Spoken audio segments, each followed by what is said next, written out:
Сега отново към нашата страна, щастлив край, по една твърде неприятна история от съботния ден на благотворителното околосветско пътешествие на 3 чужденци, което беше прекъснато от крадци в Козлодуй, ще продължи. Само за 14 часа врачанските полицаи намериха задигнатите им джетове.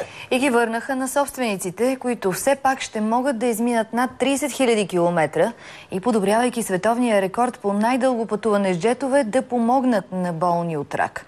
Румяна Попова и Димитър Димитров за това.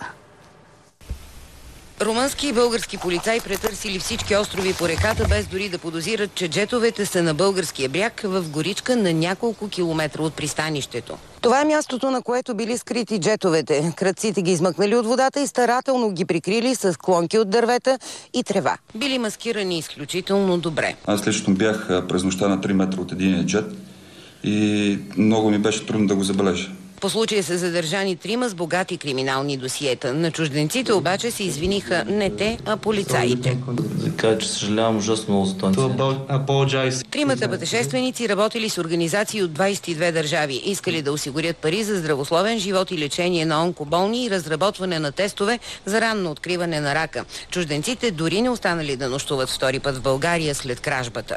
Малко е стресиращо, но мога да заявя, че хората в България и българските полицаи бяха много внимателни и се отнесоха професионално и с разбиране. Ние наистина го оценяваме.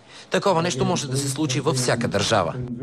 Хуманизмът и оптимизмът не са изчерпани и 3 са сигурни, че ще стигнат до Нова Зеландия на време, т.е. ще подобрят рекорда за най-дълго плаване с джет и ще осигурят пари за болните от рак.